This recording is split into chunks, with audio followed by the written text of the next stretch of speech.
मोक्षमार्गस्य नेतारं भेत्तारं कर्मभूभृतां ज्ञातारं विश्वतत्त्वानां वन्दे तद्गुणलब्धये। आचार्य उमास्वामी विरचित तत्वार्थ सूत्र मोक्षशास्त्र आपण बघत होतो. कालपर्यंत आपलं 8 नंबरचं सूत्र बघितलं आपण. 8 नंबरच्या सूत्रामध्ये काय सांगितलेलं आहे तर ज्ञानप्राप्तीचे उपाय किंवा ज्याद्वारे आपल्याला ज्ञानाची प्राप्ती होते. काय सांगितलं होतं त्याच्यामध्ये? सत्संख्या, क्षेत्र, स्पर्शन, काल, अंतर, भाव आणि अल्पबहुत्व याच्याद्वारे काय होतं तर ज्ञानाची प्राप्ती होते किंवा वस्तूला जाणण्यासाठी या प्रकारांचा काय होतो तर उपयोग होतो. ह्याद्वारे आपण वस्तूला जाणू शकतो. आता तर आजपासून आपण 9वं सूत्र बघतोय. तर ह्या 9व्या सूत्रामध्ये काय सांगितलेलं आहे? ज्ञानाचे भेद सांगितलेले आहेत. आता कुठल्या ज्ञानाचे भेद आहेत हे? तर सम्यक ज्ञानाचे भेद आहेत. कारण मोक्षमार्ग काय आहे? सम्यक दर्शन, सम्यक ज्ञान आणि सम्यक चारित्र या तिन्हींची एकता हेच काय आहे तर मोक्षमार्ग आहे. आता सम्यक दर्शनाचं बघितलं आपण. सम्यक दर्शन कशाला म्हटलेलं आहे? स्व आणि पराला जाणणं किंवा 7 तत्वांचं श्रद्धान, देवशास्त्र गुरु यांचं श्रद्धान किंवा अजून काय आत्म्याची रुची किंवा आत्मश्रद्धान. तर ह्यालाच काय म्हटलेलं आहे? सम्यक दर्शन असं म्हटलेलं आहे. मग व्यवहार सम्यक दर्शन, निश्चय सम्यक दर्शन असे परत त्याच्यामध्ये 2 प्रकार आहेत. मग असं हे सगळं सम्यक दर्शनाचं स्वरूप किंवा सम्यक दर्शन करायचं तर 7 तत्वांचं श्रद्धान सांगितले. मग 7 तत्व काय आहेत? 7 तत्वांचं स्वरूप काय आहे? आजपर्यंत आपण त्या 7 तत्वांचं स्वरूप काय मानलं होतं आणि काय आहे? म्हणजे जीवाला आपण काय मानत होतो? जीव आणि पुद्गल ह्यांचं एकत्रित जे रूप आहे किंवा एकत्रित जे स्वरूप दिसतंय आपल्याला तर तेच काय आहे? जीव आहे असं आपण मानत होतो. म्हणजे ही आपली काय होती? जीव आणि अजीव तत्वाची विपरीत मान्यता होती. मग आता 7 तत्वांचं स्वरूप जसं आहे तसं समजलं म्हणजे काय झालं तिथं? तर जीवाचं स्वरूप नक्की काय आहे? हे शरीर म्हणजे जीव आहे का? दिसतंय ते जीवाचं स्वरूप आहे का? किंवा पुद्गल नक्की काय आहे? ज्ञानदर्शन हे पुद्गलाचं स्वरूप आहे का? म्हणजे हे सगळे गुणधर्म आपण जाणून जीवाचं स्वरूप काय वेगळं आहे, शरीराचं स्वरूप किंवा पुद्गलाचं स्वरूप काय वेगळं आहे. आजपर्यंत आपण ह्या शरीरालाच काय मानलेलं आहे? जीव मानलेला आहे. आणि ह्या 2 गोष्टींमुळं काय? ह्या 2 विपरीत मान्यतांमुळं, 2 तत्वांच्या विपरीत मान्यतामुळं काय झालेलं आहे? पुढचं आश्रव, बंध आणि संसार 4 गती इथंपर्यंतच आपलं काय होतं? फिरणं चालू होतं. मग संवर, निर्जरा आणि मोक्ष. संवराला सुरुवात कुठून होणार आहे? ज्या वेळेस आपल्याला हे भेदविज्ञान होणार आहे की माझं स्वरूप वेगळं आहे आणि हे सगळं जे संयोगामधील परद्रव्य आहे ते पूर्णपणे माझ्यापासून वेगळं आहे किंवा ते माझ्या सुखाचं किंवा दुःखाचं कारण नाही. परद्रव्य माझ्या सुखाचं किंवा दुःखाचं कारण नाही हे जर आपल्याला पक्क समजलं किंवा असं श्रद्धान जर आपलं झालं तर आपण दुसऱ्याला दोष देणार का? दुसऱ्याला आपण म्हणणार का तुझ्यामुळं मला असं झालं किंवा माझ्यामुळं तुला सुख मिळालं? ना स्वतःला आपण कर्तृत्व घेणार ना दुसऱ्याला आपण कर्तृत्व देणार. कारण एक दुसऱ्याचं काही करू शकत नाही. हेच आपल्याला इथं भेदविज्ञानाच्या द्वारे समजलेलं आहे. त्यामुळं परद्रव्यापासून मी भिन्न आहे हे आपल्याला पक्क समजलं म्हणजेच काय झालं? तिथं सम्यक दर्शन झालं. आता पुढचा पॉईंट कुठला आहे? सम्यक ज्ञान. सम्यक दर्शन, ज्ञान आणि चारित्र ह्यांची एकता म्हणजे मोक्षमार्ग आहे. मग सम्यक दर्शनाचं स्वरूप झालं. मग आता इथं काय सांगतायत की सम्यक ज्ञान आणि सम्यक ज्ञानाचे भेद.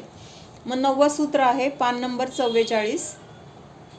मती श्रुतावधी मनःपर्यय केवलानि ज्ञानम. काय सूत्र आहे? मती श्रुतावधी मनःपर्यय केवलानि ज्ञानम. मती, श्रुत, अवधी, मनःपर्यय आणि केवल असे ज्ञानाचे 5 प्रकार आहेत. ज्ञानाची नावं काय सांगितले तिथं? मतिज्ञान, श्रुतज्ञान, अवधिज्ञान, मनःपर्यय ज्ञान आणि केवल ज्ञान. कशाचे प्रकार आहेत? ज्ञानाचे प्रकार आहेत. म्हणजे हे 5 प्रकारचे ज्ञान वेगळे वेगळे आहेत का? प्रश्न काय आहे माझा? हे जे आत्ता 5 प्रकार सांगितले मग असं वेगळ्या वेगळ्या प्रकारचं ज्ञान म्हणजे ते प्रत्येकाचं स्वरूप वेगळं आहे का? काय प्रश्न आहे? कळतोय का प्रश्न? का प्रश्नच नाही लक्षात येत?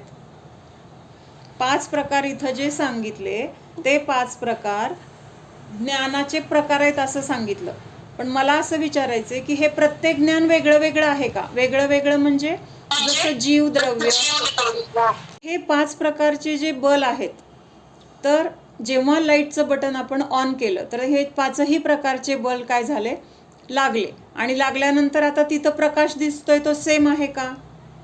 एक पांढरा, एक लाल, एक निळा, एक काय पिवळा, एक अजून काय कुठला हिरवा, असे वेगळ्या वेगळ्या कलरचं तिथं काय झालेलं आहे? आता प्रकाश आपल्याला दिसतोय. पण प्रकाश वेगळा वेगळा दिसला म्हणून आतली लाईट वेगळी झाली आहे का? लक्षात येते का? लाईटचा करंट तर एकाच प्रकारचा आहे, पण जेव्हा त्या प्रत्येक बल्बमध्ये ती लाईटचा अंश आलेला आहे तेव्हा त्या बल्बचा जो कलर आहे त्या कलरप्रमाणे तिथं आपल्याला प्रकाश दिसून येतोय. म्हणजे फरक कुठं आहे? तिथं जो प्रकाश दिसतोय त्या प्रकाशावरून हा लाल, हा निळा, हा पिवळा, हा हिरवा, हा पांढरा असं आपण काय करतोय? भेद करतोय. पण मुळात मध्ये काय आहे तर जो फ्लो त्याच्यामधून चाललेला आहे तर तो कसला आहे? एकाच प्रकारच्या लाईटचा आहे. मग तसं इथं ज्ञान काय आहे? एकाच प्रकारचं ज्ञान आहे किंवा एकच ज्ञानगुण आहे. पण हा ज्ञानगुण ज्या वेळेस जे जे जाणलं जाते ना त्या जाणण्यामध्ये काहीतरी वेगळेपण आहे. ज्ञानाचं कार्य काय आहे? ज्ञानगुण आपल्या प्रत्येक जीवामध्ये आहे, प्रत्येकाजवळ आहे. मग ह्या ज्ञानगुणाचं कार्य काय आहे? जाणणे हे कार्य आहे. मग हे जाणत असताना कुठे सामान्य जाणलं जाते, कुठं विशेष जाणलं जाते, कुठं इंद्रियांच्या द्वारे जाणलं जाते, कुठं इंद्रियांच्या शिवाय जाणलं जाते. असे जे हे प्रकार आहेत, असा जो हा विशिष्ट काही वेगळेपण त्याच्यामध्ये आपल्याला दिसतंय, तर त्या विशिष्टपणावरून काय म्हटलेलं आहे? त्या ज्ञानाचे हे 5 प्रकार केलेले आहेत. मतिज्ञान, श्रुतज्ञान, अवधिज्ञान, मनपरे ज्ञान आणि केवल ज्ञान. पण आता वेगळ्या वेगळ्या ठिकाणचं वेगळं घेतलेलं आहे. तसं ज्ञान वेगळं नाही आहे. एकाच जीवामध्ये हे 5ही प्रकारचं ज्ञान आढळून येतं. म्हणजे आता विहिरीचंच पाणी आहे पण आता 5 प्रकारच्या वेगळ्या वेगळ्या ह्याच्यात बनवलं किंवा त्या वेगळ्या वेगळ्या पाण्यामध्ये काहीतरी वेगळे वेगळे रंग टाकले. पाणी एकाच विहिरीतून आलेलं आहे पण आता वेगळ्या वेगळ्या भांड्यात आहे म्हणून त्याला हे बाटलीतलं पाणी, हे घागरीतलं पाणी, हे ग्लासमधलं पाणी, पातेल्यातलं पाणी असं आपण तिथं वेगळं वेगळं म्हणू शकतो. पण आलंय मूळ कुठून? एकच स्रोत आहे की विहीर. तसं इथं ज्ञान हे जे आहे तो एकच ज्ञानगुण आहे, पण जाणत असताना ते ज्ञान कशा पद्धतीने जाणते किंवा कशाला जाणते ह्याच्यावरून तिथं काय झालेले आहेत? असे भेद झालेले आहेत. आणि ते किती आहेत? तर 5 भेद आहेत. दुसरी गोष्ट मला सांगायची की हे 5 प्रकार जे सांगितलेले आहेत तर ते कुठल्या ज्ञानाचे आहेत? सम्यक ज्ञानाचे सांगितलेत. ज्ञानाचे प्रकार तसं बघायला गेलं तर 8 म्हटले जातात. एक नुसतं ज्ञान म्हणून बघितलं तर बरं का, तर ते कुठले आहेत? 5 सम्यक ज्ञान आणि 3 मिथ्या ज्ञान. तर असं हे काय आहे? 8 प्रकारचं ज्ञान म्हटलं जातं. पण आता इथं आपण काय बघतोय? मोक्ष मार्ग बघतोय. मग मोक्ष मार्गामध्ये आपल्याला कुठल्या ज्ञानाची गरज आहे? मिथ्या ज्ञानाची गरज आहे का?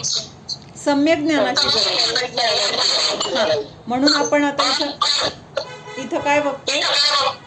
आपल्याला मोक्ष मार्गामध्ये जे उपयोगी आहे, गरजेचं आहे, तर ते सम्यक ज्ञान आहे.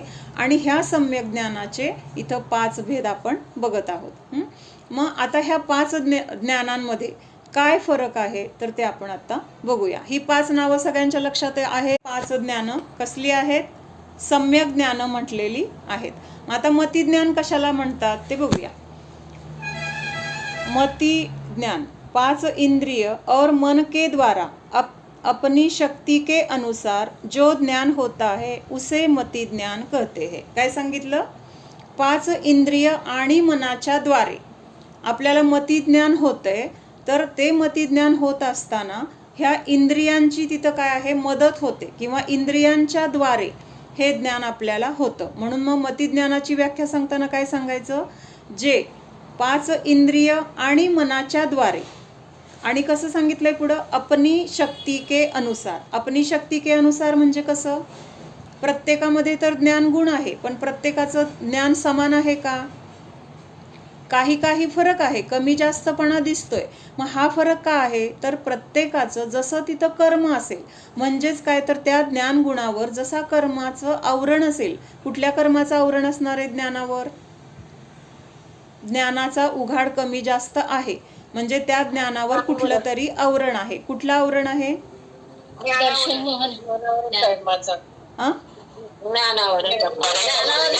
ज्ञानावरण. हा, वर्षाताई काय म्हटलं तुम्ही? नाही, चुकलं माझं, दर्शन मोहनी. अच्छा, हा, म्हणजे आता तिथं शब्दच आहे ना ज्ञान, तर त्या ज्ञानावर आवरण कोण घालतं? त्याला ज्ञानावरणीय म्हटलेलं आहे. ज्ञानावर आवरण घालणारं ते ज्ञानावरणीय कर्म, दर्शनावर आवरण घालणारं ते दर्शनावरणीय कर्म. म्हणजे काही नावं अशी सोपी आहेत, आपल्याला त्या नावावरूनच त्याचं लक्षात येतं. तर मती ज्ञान काय सांगितलेलं आहे की 5 इंद्रिय आणि मनाच्या द्वारे जे ज्ञान होतं, तर त्याला काय म्हटलेलं आहे? मतिज्ञान. मग आपण बघत होतो की प्रत्येकामध्ये आपापल्या शक्तीनुसार तिथं ज्ञानाचा उघाड आहे. म्हणजेच काय आहे? ज्याचं जसं कर्माचं आवरण आहे त्यानुसार तिथं तसं ज्ञानाचा उघाड आहे, आणि बाकीच्या ज्ञानावर काय आहे? आवरण आहे. जेवढं ज्ञानावरणीय कर्माचं आवरण आहे तेवढं तिथं काय आहे? ज्ञान झाकलेलं आहे. हे आपल्याला थोडं कन्फ्युजन होतं बरं का, नीट लक्षात द्या. जेवढं ज्ञानाचं आवरण आहे तर तेवढं काय आहे तिथं? त्या ज्ञानाचं उघाड नाही, म्हणजे ते ज्ञान झाकलेलं आहे. आणि जेवढं आपल्याला ज्ञान होतंय, आता आपल्याला ज्ञान होतंय की नाही, समजतंय आपल्याला जे काही चाललंय किंवा काय आहे, कसं आहे, हित काय अहित काय, हे आपल्याला समजतंय. म्हणजे हा काय आहे? ज्ञानाचा उघाड आहे. मग हा जेवढा उघाड आहे ना, तर त्या ज्ञानावर कर्माचं आवरण नाही. कर्माचं आवरण नाही तेवढं आत्ता आपल्याला ज्ञान इथं आहे. आणि जे काही आत्ता आपल्याला ज्ञान नाही तर त्यावर काय आहे? कर्माचं आवरण आहे. मग समजत नाही हे काय आहे? एखादी गोष्ट मला समजत नाही असं आपण म्हणतो, म्हणजेच काय आहे? तर ती गोष्ट समजण्या एवढं ज्ञान आत्ता आपलं उघडलेलं नाही, म्हणजेच त्या ज्ञानावर काय आहे? आवरण आहे. हां, तर असं ज्याचं जसं कर्माचा उघाड आहे तेवढं तिथं काय आहे? कर्माचा हे, तेवढं तिथं ज्ञानाचं, आपल्याला ज्ञानाची प्राप्ती झालेली आहे. आणि जेवढं आवरण आहे तेवढं काय आहे? अज्ञान आहे, म्हणजे त्या गोष्टीचं आपल्याला ज्ञान नाही. लक्षात आली ही की प्रत्येकाच्या कर्माच्या उदयानुसार तिथं कसं आहे? ज्ञानाचा काही उघाड आहे आणि काही ज्ञानावर आवरण आहे. मग आता हे मतिज्ञान काय सांगितलेलं आहे की 5 इंद्रिय आणि मनाची तर तिथं बाहेरून बहिरंग कारण झालं. आपण प्रत्येक वेळेस बघतो ना, एखादी गोष्ट घडते किंवा एखादं कार्य होतं तर त्यावेळेस तिथं काय आहे? अंतरंग पण कारण आहे आणि बहिरंग पण कारण आहे. अंतरंग पण निमित्त आहे, बहिरंग पण निमित्त आहे. मग आता हे 5 इंद्रिय आणि मन हे काय आहे? अंतरंग निमित्त आहे का बहिरंग निमित्त आहे? तर बहिरंगामध्ये काय आहे? तर 5 इंद्रिय आणि मनाची तिथं उपस्थिती असणं गरजेचं आहे. मग आता 5 इंद्रिय पण आहेत, मन पण आहे, तरी पण आपल्याला मती आणि श्रुतज्ञान ह्याच्यामधलं सगळं समजू शकतं का? म्हणजे जे जे काही आहे ते आपल्याला पूर्ण मतिज्ञान आहे, पूर्ण श्रुतज्ञान आहे, किंवा लगेच एखादी वस्तू बघितली आणि त्याचं पूर्ण ज्ञान झालं असं होतंय का आपल्याला? तर असं होत नाही. म्हणजेच तिथं काय आहे? अंतरंगामध्ये, अंतरंगातलं निमित्त कुठलं आहे? ज्ञानावरणीय कर्माचा. तर अंतरंग कारण काय आहे? ज्ञानावरणीय कर्माचा तिथं काय आहे? उदय आहे. जेवढा उदय आहे तेवढं तिथं काय आहे? ते ज्ञान झाकलेलं आहे. आणि जेवढं तिथं ज्ञानाचं म्हणजे उघाड आहे तिथं ज्ञानाचं काय झालेलं आहे? आपल्याला प्राप्ती, किंवा आपल्याला सगळं ज्ञान होतंय तर ते कशामुळं? तिथं ज्ञानाचा उघाड आहे, म्हणजे तिथं कर्माचं आवरण नाही. आणि जे ज्ञान होत नाही किंवा जे अज्ञान आहे तर ते काय आहे? तिथं ज्ञानावरणीय कर्माचा उदय आहे, किंवा तिथं आवरण आहे. आवरण आणि उदय हा एकच शब्द आहे बरं का, म्हणजे इथं आता ह्या ठिकाणी तरी तो एक शब्द येतोय. म्हणजे कर्म काय झालेलं आहे? ज्ञानाला कर्माने झाकलेलं आहे. झाकलेलं आहे म्हणजे कर्माचं आवरण आहे. आवरण आहे म्हणजे काय? तिथं तेवढं ज्ञान आपल्याला होत नाही. मग ज्ञान होत नाही म्हणजेच काय आहे? ज्ञानावरण कर्माचा उदय आहे असं म्हटलेलं आहे. उघाड आहे, ते ज्ञान होतंय, म्हणजे तिथं आवरण नाही किंवा तेवढ्या भागावर कर्माचा तिथं उदय नाही. पण जे आपल्याला ज्ञान होत नाही तर त्या भागाला काय म्हटलेलं आहे? ज्ञान होत नाही, तिथं कर्माचा उदय आहे. कुठल्या कर्माचा? ज्ञानावरणीय कर्माचा उदय आहे. उदय आणि उघाड इथं वेगवेगळ्या अपेक्षेने घेतलेलं आहे. कर्माचा उदय आहे म्हणजे ते कर्म काय करते? ज्ञान होऊ देत नाही, ज्ञान होण्यामध्ये तिथं ते अडथळा आणते. उदय आहे म्हणजे त्याचं तिथं काय आहे तर अस्तित्व आहे, आणि ते अस्तित्व काय करते? ज्ञानावर तिथं झाकून ठेवते किंवा त्याच्यावर आवरण आणते. आणि जिथं जिथं ज्ञानाचा उघाड आहे तर तिथं काय आहे? कर्माचं आवरण नाही. ज्ञानाचा उघाड आहे म्हणजे तेवढं ज्ञानावरणीय कर्म तिथं नाही. जे आपल्याला समजत नाही म्हणजे अज्ञान आहे, तिथं काय आहे? ज्ञानावरणीय कर्माचा उदय आहे. लक्षात येते का? ज्ञान होतंय तर तिथं कर्माचा उदय नाहीये. जिथं ज्ञान होत नाही तिथं काय आहे? ज्ञानावरणीय कर्माचा उदय आहे. मग आता आपण इथं मतिज्ञान बघतोय. मतिज्ञान काय आहे तर 5 इंद्रिय आणि मनाच्या द्वारे कसं ज्ञान होतंय? आपापल्या जसं कर्म असेल त्या कर्मानुसार तिथं काय होतंय तर ज्ञान होतंय. कारणामध्ये आपण काय बघितलं होतं की ज्ञानावरण कर्म. आता मतिज्ञान आपल्याला जेव्हा होतं तेव्हा त्या ज्ञानावरण कर्मासोबत अजून तिथं वीर्यांतराय पण कर्म असतं. मग त्याची व्याख्या आता थोडीशी आपण कर्णानुयोगाच्या अनुसार बघूया. मतिज्ञानावरण आणि वीर्यांतराय ह्या कर्माचा तिथं क्षयोपशम असतो. थोडंसं अवघड आहे तरी पण लक्ष देऊन ऐका, लक्षात येईल. काय सांगितलंय? जेव्हा आपल्याला मतिज्ञान होतं त्यावेळेस तिथं अंतरंग जे ज्ञानावरण कर्म आहे तर त्या कर्माची स्थिती काय आहे तर मतिज्ञानावरण कर्म. आता ज्ञानावरण वगैरे ह्याच्यामध्ये पण जसं ज्ञानाचे आपण 5 भेद केले की नाही, मतिज्ञान, श्रुतज्ञान, अवधिज्ञान, मनपरे ज्ञान आणि केवल ज्ञान. मग ह्या 5 प्रकारच्या ज्ञानाला झाकणारं जे कर्म आहे तर त्या कर्माचं म्हणजे ज्ञानावरण कर्माचे पण काय आहेत? 5 प्रकारचे भेद आहेत. मतिज्ञानावर आवरण येत असेल तर ते कुठलं कर्म असणार आहे? मतिज्ञानावरण कर्म. त्याच्यावर श्रुतज्ञानावरण कर्म असेल तर तिथं श्रुतज्ञान होणार नाही. म्हणजे काय आहे? श्रुतज्ञान न होण्यासाठी श्रुतज्ञानावरण कर्माचं तिथं आवरण असणार आहे. अवधिज्ञान होत नाही का तर अवधिज्ञानावरण कर्म आहे. मनपर्यय ज्ञान होत नाही का तर मनपर्यय ज्ञानावरण कर्म आहे. केवल ज्ञान होत नाही तर तिथं काय आहे? केवल ज्ञानावरण कर्म आहे.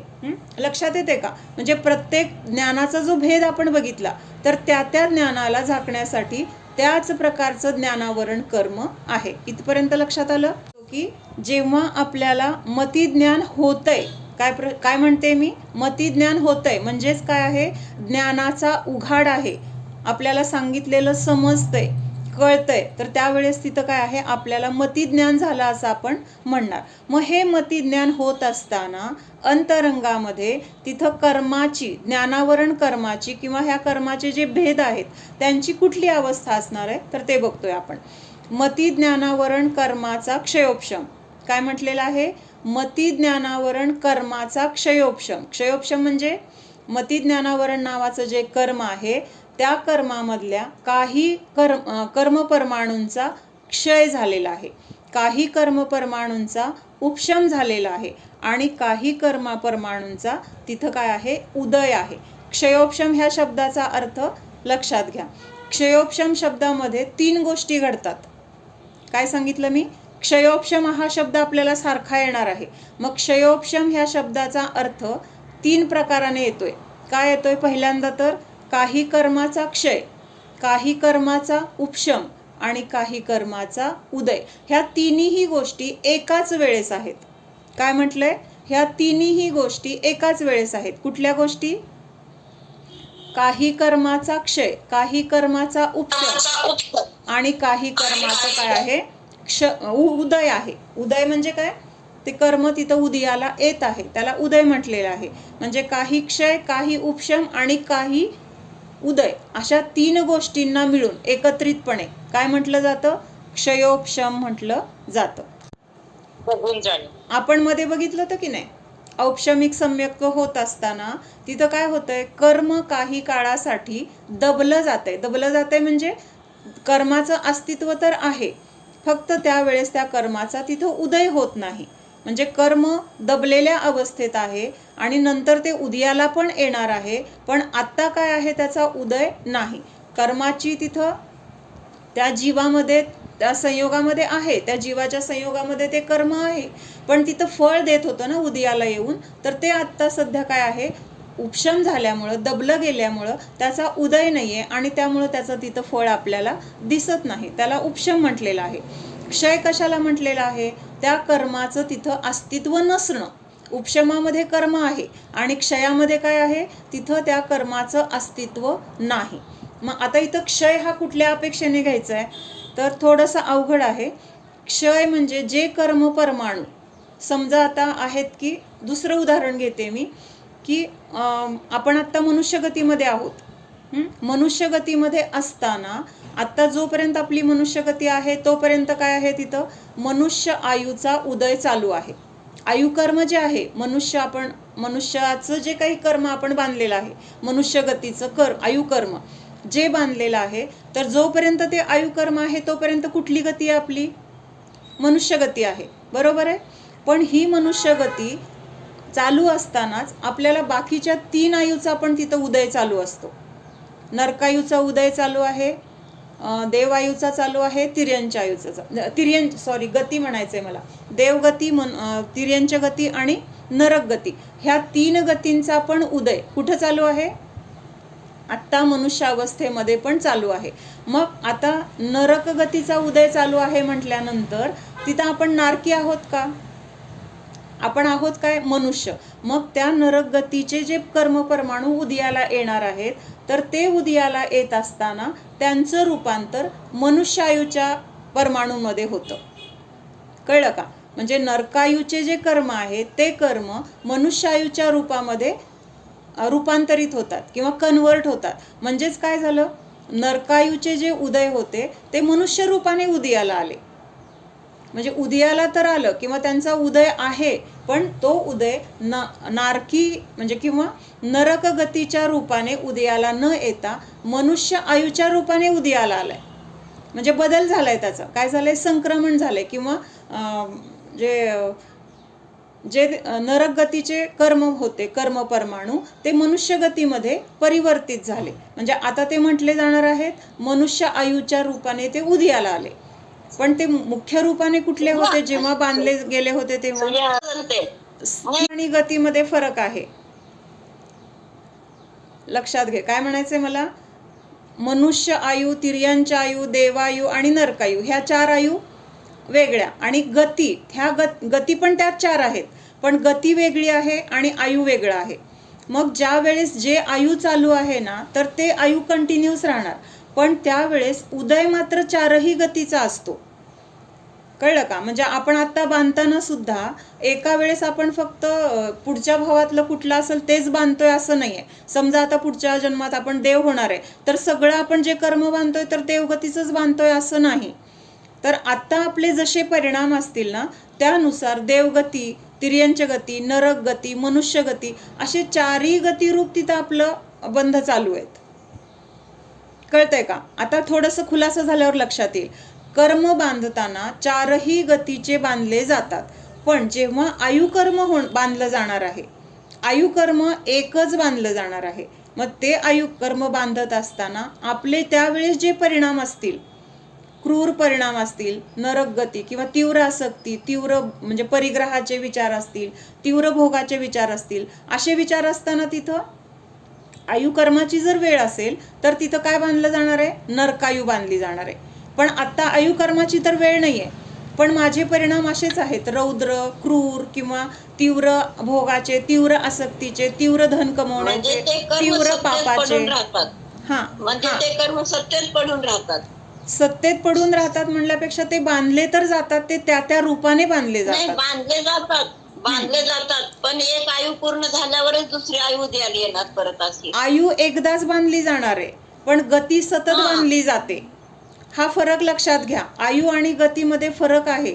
जेव्हा आपण नामकर्म बघणार आहे ना, नामकर्माचे 93 भेद आपण जेव्हा बघणार आहे, तर त्यामध्ये हे व्यवस्थित आपल्याला क्लिअर कळेल की आयु 4 वेगळ्या आहेत आणि गती 4 वेगळ्या आहेत. वेगळ्या म्हणजे नावं सेम आहेत, पण आयुची प्रक्रिया किंवा आयु जसं ज्या पद्धतीने बांधलं जातंय, उदयाला येतंय त्याची पद्धत आणि 4 गती बांधल्या जातात, 4 गतींचा उदय ह्याची पद्धत पूर्ण वेगळी आहे. कळतंय का? मग आपण ते एकमेकांमध्ये मिसळलं गेलं ना तर आपलं कन्फ्युजन होतं. पुढे समजेल बघू. आता नाही लक्षात आलं. मला काय म्हणायचंय, प्रतिसमयाला आपले परिणाम समान नसतात. कधी क्रूर असतील, कधी मंद असतील, कधी तीव्र असतील, कधी भोगाचे असतील, कधी शुभक्रिया करण्याचे असतील, कधी दयादानाचे असतील. मग असे प्रत्येक वेळेसचे परिणाम जसे असणार तसा तसा त्या त्या समयाला त्या त्या रूपगतीचा बंध होणार आहे. कुणाला जर आपण तीव्र क्रोध आहे किंवा तीव्र आपण काहीतरी चुकीचं रागाने बोलतोय किंवा क्रूरपणाने बोलतोय, एखाद्याशी आपण निर्दयपणाने वागतोय, असं जर असेल तर तिथं काय आहे, नरक गतीचा बंध आहे. तीव्र क्रोध असेल किंवा तीव्र कुठलेही बहुआरंभ बहुपरिग्रहमध्ये काय येतं, सगळी तीव्रता आहे, कषायांची, भोगाची, आसक्तीची सगळी. मग असे परिणाम आत्ता मला झाले ह्या समयाला, तर गतीचा बंध प्रतिसमयाला होतोय. मग हा गतीचा बंध होत असताना आता मला कुठली गती बांधली जाणार आहे, आता नरगती बांधली जाईल जर माझे परिणाम असे रौद्र असतील. परत थोड्या वेळाने काय झालं, माझे परिणाम इतके शांत झाले आणि मला असं वाटलं की भगवंतांची स्तुती करावी आणि अगदी मनोभावे स्तुती केली भगवंतांची. सगळ्या परिग्रहाबद्दल वगैरे मला असं वाटलं की काय आहे, परिग्रहात त्याग करावा किंवा अजून काय वाटलं की सगळं आपण दान करून टाकावं किंवा कशाला हे भोगण्यामध्ये आपली एवढी आसक्ती आहे, ही आसक्ती नष्ट झाली पाहिजे. म्हणजे असे तिथं काय परिणाम झाले, विरक्तीचे परिणाम झाले. आता तिथं कुठला बंध होईल, त्या समयाला कुठल्या गतीचा बंध होईल, देवगतीचा होईल.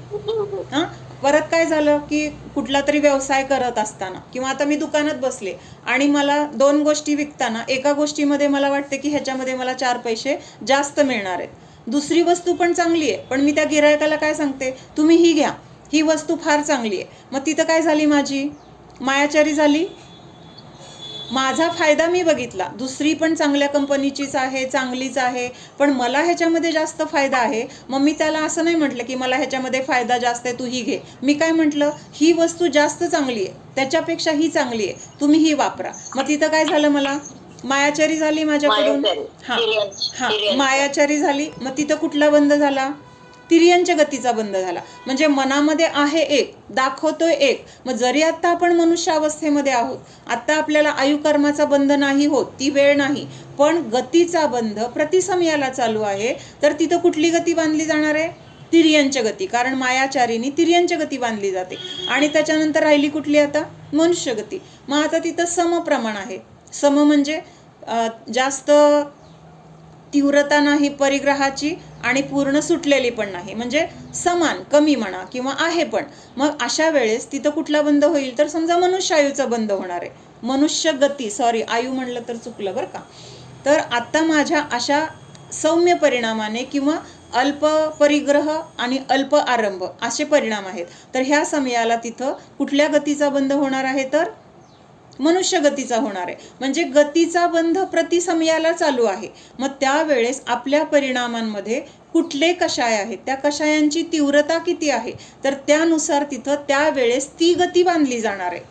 कळलं का? प्रतिसमयाला गतीचा बंध चालू आहे आणि आयुचा बंध मात्र आपल्या आयुष्यामध्ये एकदाच होणार आहे, ते पण पुढच्या आयुष्याचा. म्हणजे पुढच्या भवामध्ये आपण कुठं जन्म घेणार आहे, तर तो आयुचा बंध ह्या आपल्या मनुष्य पर्यायामध्ये एकदाच होणार आहे. कुठला बंध एकदाच होणार आहे, मनुष्य आयुचा. पण 4ही गतींचा बंध प्रतिसमयाला आपल्या आपल्या परिणामानुसार होणार आहे. मग एका समयाला एकच बंध होईल. मग त्यावेळेस जसे परिणाम असतील, म्हणजे आता एक परिणाम केला आणि 4ही गतीचा बंध झाला असं मला म्हणायचं नाही. आत्ता जर माझे क्रूर परिणाम आहेत तर नरक गती, आत्ता जर माझे अगदी मंद परिणाम आहेत, दान शुभक्रियाचे परिणाम आहेत, तिथं देवगती. जिथं सर्वसाधारण आहेत मनुष्य गती आणि मायाचर्येचे परिणाम असतील तर त्यावेळेस तिथं तिर्यंच गतीचा बंध होणार आहे. म्हणजे त्या समयाला आपल्या मनामध्ये जे परिणाम असतील त्या परिणामानुसार, त्या कषायानुसार तिथं त्या गतीचा बंध होणार आहे. आणि आयुकर्म केवढं बांधलं जाणार आहे, तर एका आत्ताच्या ह्या आयुमध्ये एकदाच पुढच्या भवातली आयु बांधली जाणार आहे. म्हणजे असं आयु आणि गतीमध्ये हा फरक लक्षात आला. एवढा आता होणार आहे. हे जे आपण प्रतिसमयाला गती बांधत आहोत, जसं प्रतिसमयाला गती बांधतोय तसा प्रतिसमयाला पूर्वी बांधलेल्या गतीचा जो काही बंध आपण केलेला आहे तर तो सुद्धा प्रतिसमयाला उदय पण चालू आहे. म्हणजे पूर्वी बांधलेल्या गतीचा उदय पण आत्ता चालू आहे आणि आत्ताच्या उदयामध्ये आपल्या परिणामाने आपण पुढची पण गती बांधत आहोत. म्हणजे दोन क्रिया एका वेळेस चालू आहेत. पूर्वीच्या गतीचा उदय चालू आहे आणि आत्ता नवीन गतीचा बंध चालू आहे. मग आत्ताच्या परिणामानुसार पुढचा बंध होणार आहे. आणि पूर्वी आपण जसे परिणाम केले होते, मग आत्ता आपण मनुष्य आहोत, पण उदय आत्ता आपण आपल्याला चारही गतींचा चालू आहे. मनुष्य गतीचा चालू आहे, तिर्यंच गतीचा चालू आहे, नरक गतीचा, देव गतीचा, सगळे उदय चालू आहेत. म्हणजे आत्ता ह्या समयाला समजा आत्ता नरक गतीचा उदय येणार आहे किंवा आता पुढच्या समयाला नरक गतीचा उदय येणार आहे. मग त्यावेळेस आत्ता आपण नारकी तर नाही, आपण आहोत मनुष्य. मग नरक गतीचा जो उदय आहे तर तो कसा येणार आहे, तर तो मनुष्य गतीचे जे परमाणू आहेत त्या रूपामध्ये त्यांचं काय होणार आहे, बदल होणार आहे. म्हणजे जे नरकायूचे कर्म परमाणू होते ते मनुष्यगती रूप कर्म परमाणूमध्ये बदलले गेले. मग आता त्यांचं नाव काय झालं, मनुष्य गतीचे परमाणू. मनुष्य गतीचं ते कर्म जे आधी नारकी स्वरूपाने आपण बांधलं होतं, पण उदयाला येताना ते कुठल्या रूपाने आलंय, मनुष्य गतीच्या रूपाने उदयाला आलंय. असा बदल बाकीच्या तीनही गतींच्या परमाणूंचा होतोय. त्याला काय म्हटलेलं आहे, क्षय म्हटलेला आहे. म्हणजे ते नष्ट तर झाले नाहीत, त्यांच्या रूपाने नष्ट झाले नाहीत. त्यांनी काय केलं, दुसरं रूप घेतलं. नरक परमाणूंनी मनुष्य परमाणूंचं, मनुष्य रूपाने उदयाला येणाऱ्या परमाणूंचं काय केलं, रूप घेतलं. म्हणजे त्यांनी स्वतःचं रूप बदललं. कळतंय, काय केलं, जे नरक गतीचे परमाणू होते, कर्म परमाणू, ते काय झाले, बदलून मनुष्य गतीच्या परमाणूंमध्ये आले. किंवा आता ते कुठं आहेत की मनुष्य परमाणूंच्या समूहामध्ये आलेत आणि आता त्यांचा उदय येणार तो काय म्हटला जाणार, कर्म परमाणूंचा. कुठल्या परमाणूंचा उदय आहे, मनुष्य गतिरूप परमाणूंचा उदय चालू आहे. लक्षात येतंय, कर्माचे उदय तर येणार, पण नरक परमाणूंचा, नारकीचे जे काही बंध आपण केला होता, तिर्यंच गतीचा जो बंध केला होता किंवा देवगतीचा जो बंध केला होता, तर आत्ता आपण देव नाही, नारकी नाही किंवा तिर्यंच नाही. मग ह्या तीन गतीचे जे काही कर्म उदयाला येणार होतं तर ते त्या गतीत यायला पाहिजे ना. मग नारकी असताना, तिर्यंच असताना, देव असताना. मग आत्ता तर आपण त्या अवस्थेत नाहीये, पण उदय तर त्या कर्माचा येणार आहे. मग काय होणार, त्याच्यामध्ये असा बदल होणार की त्यांचं रूपांतर मनुष्यगती रूप होणार आहे. ते कर्म मनुष्यगती रूपाने उदयाला येणार आहेत. म्हणजे आपण असणार आहेत. आता प्रतिसमयाला जो कर्माचा उदय चालू आहे, कर्माचा उदय प्रतिसमयाला चालू आहे. मग आत्ता जो उदय आहे, तर आत्ता आपण ज्या आयुष्यामध्ये आहोत तर मनुष्य आयुष्यामध्ये आहोत, मनुष्य गतीमध्ये आहोत. मग त्यावेळेस नरक, तिर्यंच आणि देवगतीचे जे कर्म परमाणू उदयाला येणार होते ते तर त्या रूपाने येऊ शकत नाहीत. मग त्या रूपाने त्यांना येण्याचा चान्स नाही, तर ते काय करतात, मग मनुष्य रूपाने उदयाला येतात. म्हणजे मनुष्य गतीमध्ये जे परमाणू उदयाला येण्यायोग्य आहेत त्यांचं रूप ते धारण करतात. म्हणजे आता मला एक गोष्ट सांगायची आहे, कुणाला सांगायची आहे, सांगायचं होतं की आता आईला तुझ्या मला काहीतरी निरोप द्यायचा आहे. मग काय मी डायरेक्ट सांगू शकत नाहीये त्यांना, मला त्यांना सांगायचंय, त्या समोरच आहेत, पण मला सांगता येत नाहीये, काय माझी अडचण असेल. मग मी तुला हळूच काय म्हटलं की हे तू आईला सांग. सांगितलंय कुणाचं, तू सांगणार आईला, पण कुणाचं सांगितलंय म्हणणं, माझं सांगितलंय, पण सांगितलंय कुणी, तू सांगितलंय. तसं ते नरक, तिर्यंच आणि देवरूपाचे जे परमाणू होते तर ते उदयाला तर आले. म्हणजे तू माझं म्हणणं तू आईला तर सांगितलंस, पण माझ्या तोंडाने गेलं का, ते तुझ्या तोंडाने गेलं. कळतंय का कश्मीरा, लक्ष दे कश्मीरा, लक्षात येतंय का. एखाद्या व्यक्तीला मला जी सूचना सांगायची तर मी डायरेक्ट तिला सांगू शकत नाही, म्हणून मी तिसऱ्या व्यक्तीला काय म्हटलं की बाबा तू हे एवढं त्यांना निरोप सांग. मग त्यांना निरोप सांगितला, तो निरोप त्यांचा होता का माझा होता, निरोप तर माझा होता, पण सांगितला कुणी, त्यांच्या मुखाने त्यांनी तो सांगितला. म्हणजे उदय तर त्या कर्म परमाणूंचा आला, पण परमुखाने आला. आता कळते उदाहरणावरून की मला काय सांगायचंय तिथपर्यंत तर ती बातमी पोहोचली, ज्यांना सांगायचंय तिथपर्यंत तो निरोप तर पोहोचला, माझा निरोप होता तो पोहोचला, पण तो निरोप मी न देता तुझ्या मार्फत दिला. कळतंय का? तृप्ती. निरोप कुणाचा आहे? माझा आहे. दिलाय कुणी? तू दिलाय. पण तो तुझा निरोप आहे का? नाहीये. फक्त तू काय केलंय? ते पास करण्याचं काम केलेलं आहे. मग तसं इथं नरक, देव आणि तिर्यंच्या गतीचे जे कर्माचे उदय आत्ता आहेत, त्या गतीचा जो उदय आत्ता आपल्याला प्रतिसमयाला येतोय, तर तो त्या रूपाने येऊ शकत नाही. काही अडचण आहे, येऊ शकत नाही, कारण आपण त्या त्या गतिरूप नाही आहोत. आत्ता आपण मनुष्य गतीमध्ये आहोत, तर ते सगळे कर्म परमाणू मनुष्य गती रूपाने उदयाला येणार आहेत. म्हणजे माझ्या तोंडाने मीठ सांगण्याच्या ऐवजी मी तृप्तीच्या तोंडाने निरोप दिला. तसं ते कर्म डायरेक्ट उदयाला न येता इनडायरेक्टली उदयाला आलं. असं आपण खातो, तर त्याच्याऐवजी असं खाल्लं. म्हणून तिथं काय म्हटलेलं आहे? आता ते कर्म नरक, तिर्यंच्या आणि देवगती रूप राहिलंय का? कुठल्या रूप झाले? आता मनुष्यगती रूप झालेलं आहे, बदललेलं आहे. त्याच्यामध्ये ती काय झालेलं आहे? बदलाव झालेला आहे. म्हणून तिथं काय म्हटलेलं आहे? त्या कर्माचा क्षय. आपण हे कशासाठी बघतोय? विसरू नका. क्षयोपशम शब्दाचा आपण अर्थ बघतोय. मग त्याच्यामध्ये क्षय कशाला म्हटलेलं आहे? ते कर्म नष्ट झालेलं नाहीये. क्षायिक, जसं दर्शनमोहनीय कर्माचा पूर्ण क्षय झाला, तर काय होतंय? ते कर्म त्या जीवाच्या संयोगातून पूर्णपणे नष्ट झालेलं आहे. पण इथं तसं नाश झालेला नाहीये, फक्त त्या कर्माचं रूपांतर झालेलं आहे. मग आता देव, नरक आणि तिर्यंच्या गतिरूप ते कर्म राहिलंय का?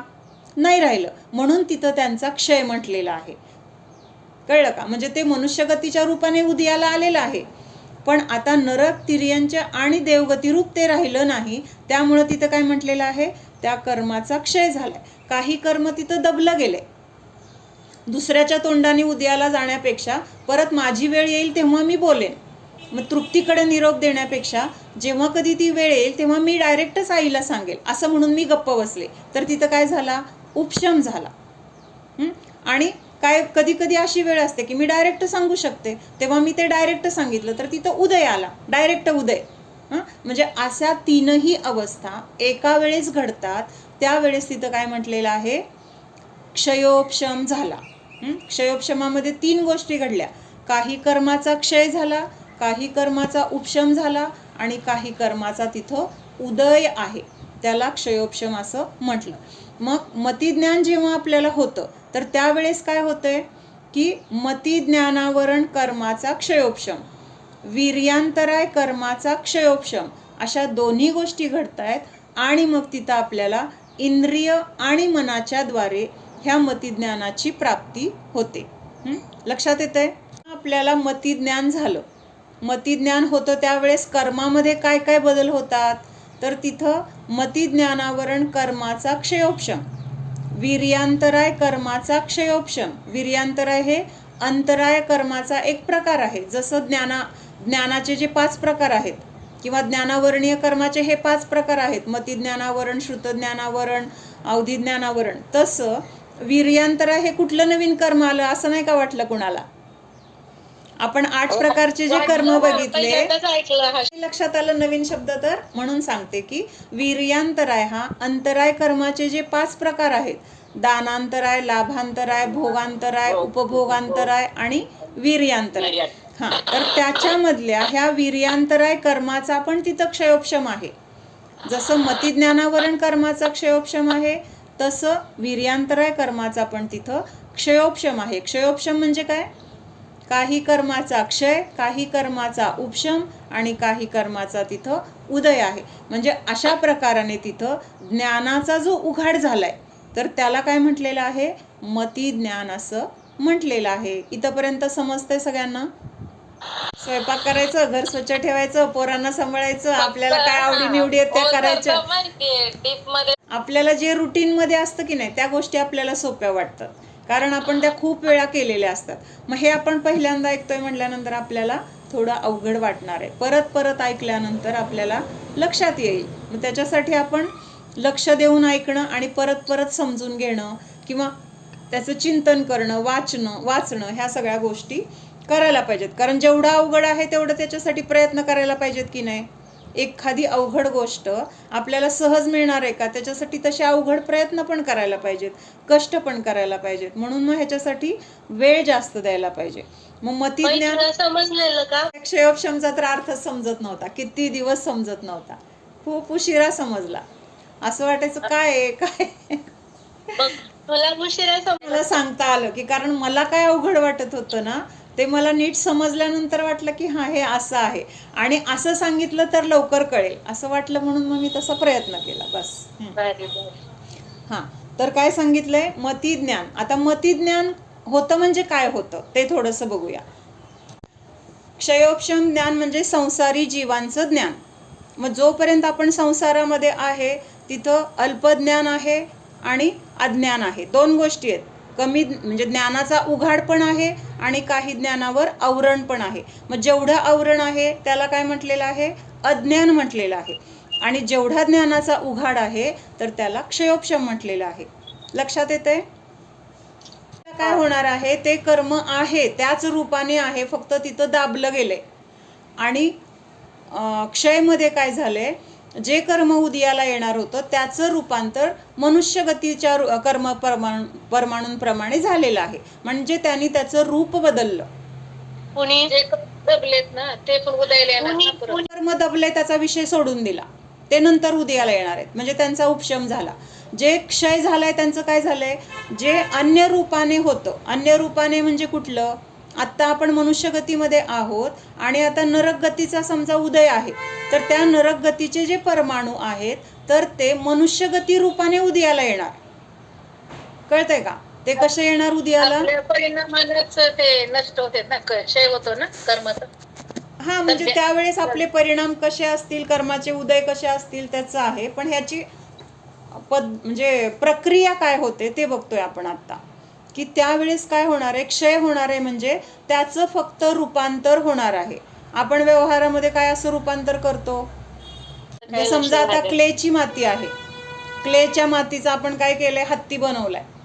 मग परत त्याचा गोळा करून आपण त्याचं काय बनवलं? दुसरा कुठला तरी प्राणी बनवला. माती तर तीच आहे, फक्त आता त्यांनी रूप दुसरं घेतलं. तसं हे नरक गतीचे जे काही उदयाला येणारे कर्म होते तर ते मनुष्यगती रूपाने उदयाला आले, कारण आत्ता उदयाला येण्याची त्यांची वेळ होती. मग ते त्या रूपामध्ये गेले आणि मग उदयाला आले. उदयाला कुठल्या रूपाने आले? आता मनुष्य रूपाने आले. म्हणून काय म्हटलेलं आहे? नरक गती जे परमाणू होते त्यांचा तिथं क्षय झाला असं म्हटलेलं आहे.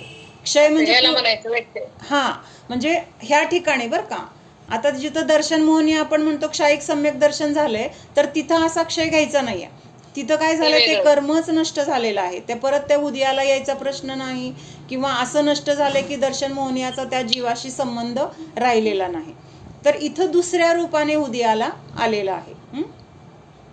एवढं ह्या इथं क्षयोपशम मधल्या क्षयचा असा अर्थ घ्यायचा. आणि उपशमचं काय सांगितलं? उपशम म्हणजे आपण खूप वेळा बघितलंय की माती मिश्रित पाणी आहे, त्याच्यामध्ये आपण तुरटी फिरवली, तुरटी फिरवल्यानंतर ते मातीचे कण सगळे काय झाले? तळाला जाऊन बसले 10 मिनिटांनी. वरती पाणी स्वच्छ झालं. आता हे वरचं स्वच्छ पाणी म्हणजे काय आहे? घाणीनी रहित आहे. तिथं जे काही त्या मातीमधला मळ संपून गेलाय का? त्या ग्लासमध्येच आहे, म्हणजे त्या पाण्याच्या तिथंच आहे, फक्त तळाला आहे. पण वरचं पाणी ते माती खाली बसल्यामुळे स्वच्छ दिसतंय. पण थोड्या वेळाने जर आपण त्याच्यामध्ये काही खडा टाकला किंवा त्याला धक्का लागला तर ती माती परत वरती येणार आहे आणि ते पाणी परत गढळ होणार आहे. म्हणून काय म्हटलंय? त्याचा उपशम, दबली गेली ती माती. दबली गेली ह्याचा अर्थ काय? परत ते उदयाला येऊ शकतं. आत्ता जे कर्माचा उपशम झालाय त्या कर्माचा परत उदय येऊ शकतो. त्या कर्माचा नाश झालेला नाही, फक्त आत्ता त्याचा उदय नाहीये, म्हणून वरती ते स्वच्छ पाणी दिसतंय.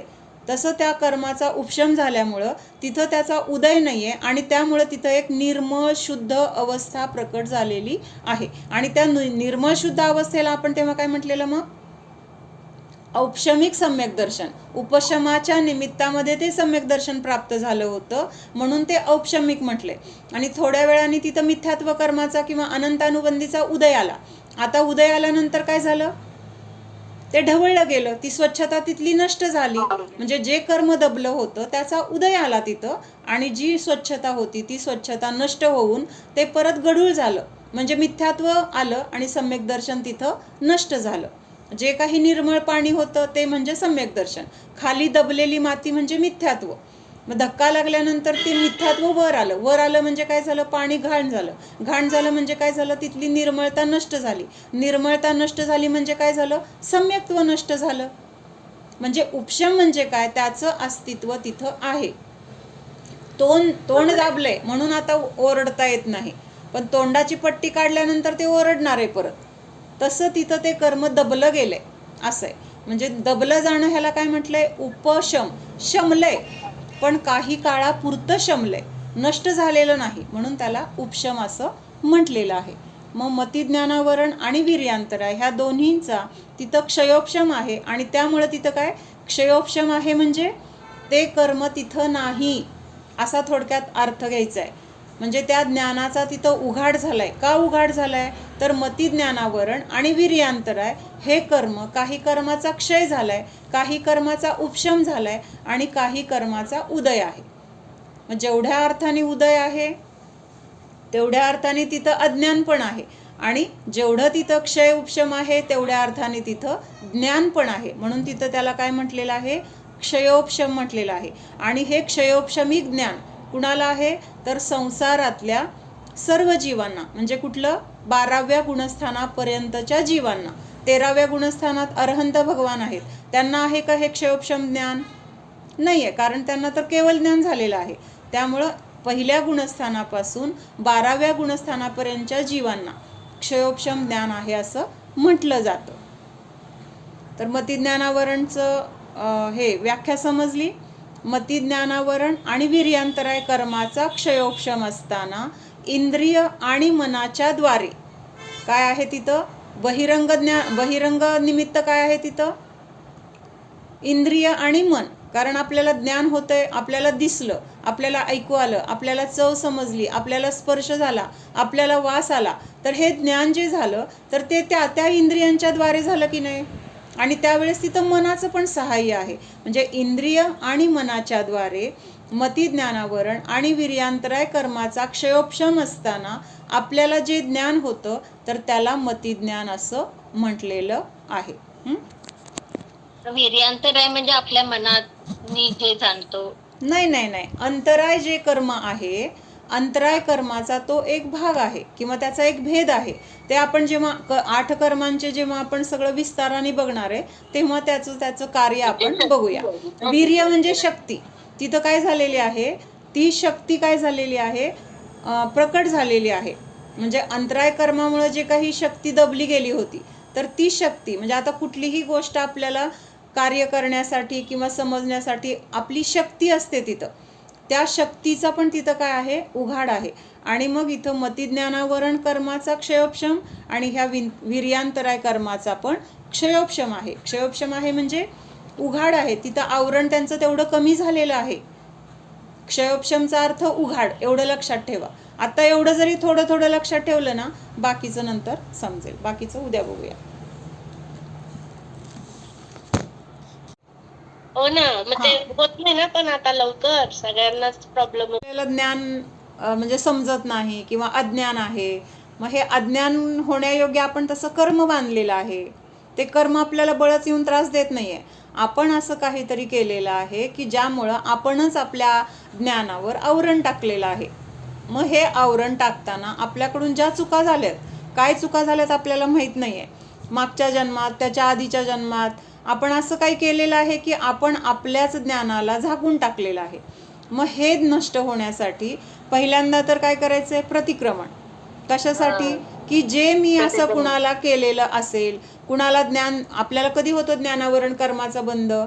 जेव्हा आपण दुसऱ्याला ज्ञान देण्यामध्ये आपण, आता कुणीतरी विचारलं मला हे समजून सांग, मला येतंय पण मी नाही सांगितलं. का नाही सांगितलं? तर त्याला येऊ नये. माझे भाव काय झाले? त्याला नाही समजलं पाहिजे. त्याला नाही समजलं तर मग माझं नाव होणार, हिला येतंय असं. म्हणजे स्वतःचं कौतुक व्हावं म्हणून, किंवा दुसऱ्याला येऊ नये, दुसऱ्याचं कौतुक होऊ नये, तो पास होऊ नये. शाळेमध्ये तर असं खूप चालायचं. गणित विचारलं, नाही बाबा मी नाही सोडवलं, मला येत नाही. आपण तर ते सोडून तयार केलेलं असायचं. मग अशा वेळेस कुठला कर्माचा बंध होणार आहे? ज्ञानावरण कर्माचा बंध होणार आहे. पण हे न कळत असताना त्या नसलं तरी पण आपल्याकडून चुका झाल्यात ना, चुकून आपण विस्तवावर पाय ठेवला, कळत नव्हतं, पण पोळायचं राहणार आहे का तिथं?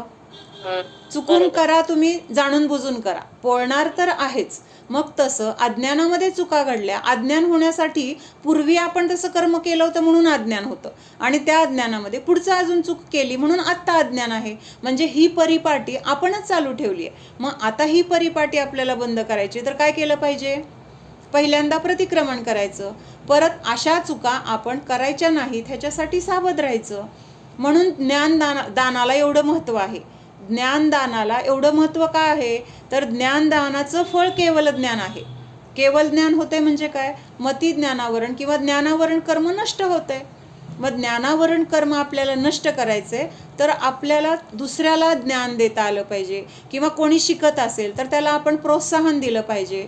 कोणी शिकत असेल तर त्याला आपण अडथळा केला तर काय झालं? तिथं आपल्या ज्ञानावर आपण आवरण आणलं. म्हणजे त्यांना आपण अडथळा केला नाहीये, आपण आपल्या स्वतःला तसं कर्म बांधलं की आपल्याला ज्ञान मिळण्यामध्ये पण अडथळा येणार, आपल्याला शिकवल्यानंतर पण लक्षात येणार नाही.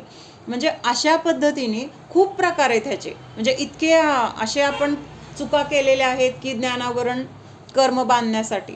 तर असं जे जे काही केलंय ते आत्ता आपल्याला आठवत नाही, पण ज्या अर्थी आपल्यामध्ये अज्ञान आहे किंवा ज्या अर्थी आपल्याला समजत नाही त्या अर्थी माझं ज्ञानावरण कर्म जास्त आहे. मग ह्याच्यासाठी मला पहिला उपाय काय करायचा आहे? तर मला प्रतिक्रमण करायचंय. कुठल्या भावामध्ये कुणाला काय अडथळा केलाय, कुणाला काय म्हटलेलं आहे, किंवा कुठली गोष्ट मी लपून ठेवली, माझ्या ज्ञानाला मी लपून ठेवलंय, दुसऱ्याचं ज्ञान बघून तिरस्कार केलाय, किंवा तिथं ईर्ष्या द्वेष मत्सरभाव केलाय, तरी सुद्धा आपण ज्ञानावरण कर्म बांधतो. त्याला किती येते? त्याला नाही आलं तर बरं होईल, मला आलं तर बरं होईल, असे नुसते भाव जरी केले तरी तिथं काय झालं? ज्ञानावरण कर्म बांधलं.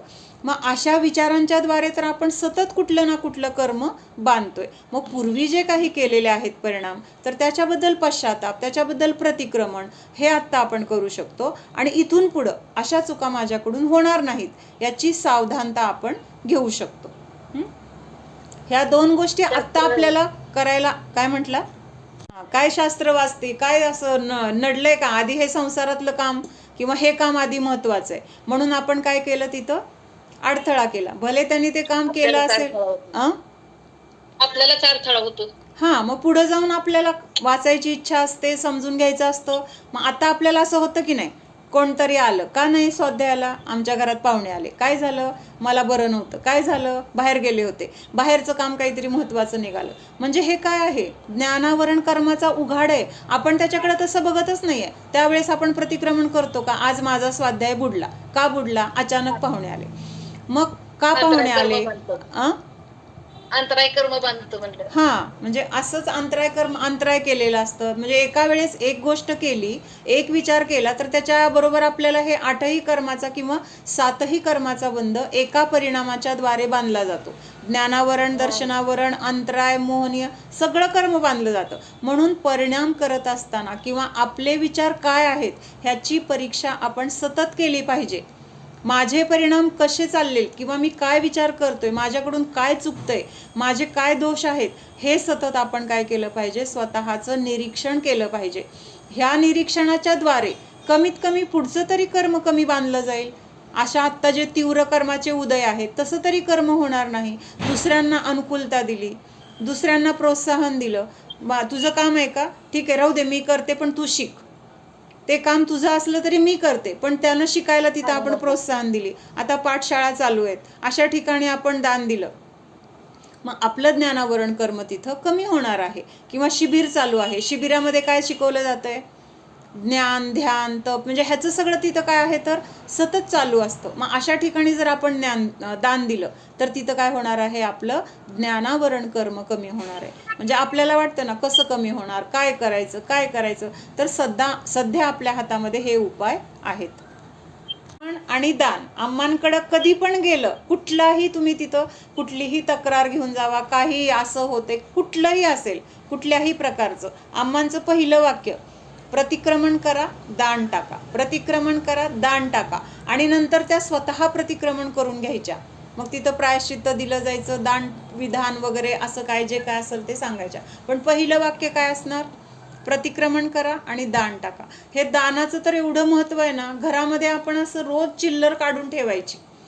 आज आत्ता माझ्या मनाविरुद्ध एखादी गोष्ट घडली, किरकोळ असेल महत्वाची असेल तो भाग वेगळा, लगेचच तिथं माझ्या ह्या दोषांचं प्रायश्चित्त म्हणून मी हे दान. आज माझा स्वाध्याय बुडला, मग त्यावेळेस आपण फक्त कारण मग ते आले ना, मग त्यामुळं बुडलं, म्हणजे आपल्याला त्याच्यामध्ये खंत वाटते का आत्ता? ही गोष्ट पण तेवढीच महत्वाची आहे बरं का. तृप्ती, इकडं गेले तिकडं गेले, पण ती जावं लागलं ही वेळ का आली? तर आज तिथं तसं माझं ज्ञानावर आवरण आणणारं कर्म होतं, त्याचा उदय आला होता आणि मला स्वाध्याय मिळाला नाही. मग त्या स्वाध्यायामध्ये जे जे काही 4 शब्द पडून माझ्या ज्ञानामध्ये वाढ झाली असती, मला काहीतरी चांगलं समजून मी माझ्यामध्ये बदल केले असते, त्या गोष्टीपासून वंचित राहिलो आपण.